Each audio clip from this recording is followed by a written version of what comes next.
Vous regardez une autre édition du Ketchup de l'industrie présentée par Lipfreight et Dukascopy TV.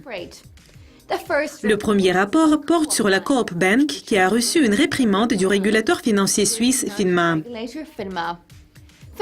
La FINMA a découvert qu'entre 2009 et 2013, la Coop Bank a manipulé le prix du marché de ses propres actions aux porteurs. Les autorités suisses ont considéré que cela constituait une violation grave des dispositions en matière de surveillance sur les manipulations de marché et une violation de ces règles de la conduite organisationnelle et commerciale. L'autorité de surveillance a imposé des conditions particulières à la Coop Bank. Elle a également donné à l'ancien PDG une ordonnance qui lui interdit d'exercer des fonctions de gestion dans toute institution soumise au contrôle pendant 3 ans.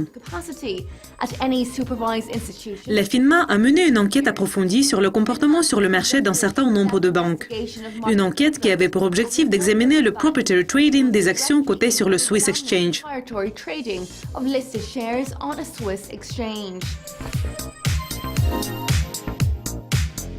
Le prochain rapport concerne la société FX de détail du Canada, Oanda. La société vient d'annoncer son partenariat avec la plateforme de trading multi-actif MultiCharts. Cela fait partie de son projet visant à augmenter le nombre de transactions potentiellement intéressantes pour ses clients. Les deux entreprises mènent actuellement des tests bêta du plugin de Oanda pour MultiCharts et ce test est ouvert à tous ceux qui souhaitent y participer. Si tout se déroule comme prévu, Oanda aura son service de données connecté à la plateforme en rejoignant ainsi un groupe de 27 fournisseurs pareils. Cette union marque une étape très importante dans les relations de Oanda et MultiCharts. Il y a eu des poussées vers cette union depuis la fin de 2010, mais pendant quelques années, Oanda était réticent à donner le feu vert à ce partenariat.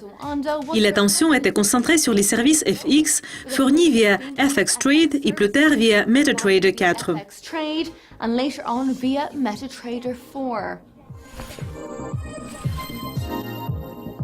Notre rapport suivant porte sur le courtier leader de Forex de détail Exness, qui a annoncé qu'il soutient une initiative proposée par le Worldwide Fund for Nature de rétablir les espèces d'animaux rares et celles en voie de disparition en Russie. Dans le cadre du projet visant à protéger les animaux, Exness et le WWF en Russie ont réuni leurs forces pour restaurer les populations des panthères de Perse dans le Caucase et la population des tigres de Sibérie dans le Sikhote-Alin central. Ces projets spéciaux qui sont mis en œuvre avec le soutien d'Exness aideront à préserver et à restaurer ces sous-espèces. Exness va également soutenir le travail du WWF en Russie de préserver le tigre de Sibérie. Plus précisément, on va améliorer l'infrastructure de la réserve du Sikhote-Alin en ouvrant les voies au mouvement des employés et en construisant au moins 4 cabanes d'inspection dans la réserve. Exness vient de publier des volumes mensuels records de 191 milliards de dollars enregistrés en septembre. Le dernier rapport va parler de la FCA qui a lancé l'Innovation Hub dans le cadre du Project Innovate. Project Innovate a été développé par la FCA pour favoriser la concurrence et la croissance dans le domaine des services financiers en soutenant à la fois les petites et les grandes entreprises qui développent des produits qui pourraient vraiment améliorer les services pour les consommateurs. L'Innovation Hub fournira un soutien direct de l'équipe du personnel spécialisé de la FCA aux innovateurs réglementés et non réglementés. Afin de recevoir le soutien de la FCA, les entreprises devront montrer que leur innovation pourrait apporter des avantages au consommateur final, que ce soit un particulier ou une entreprise.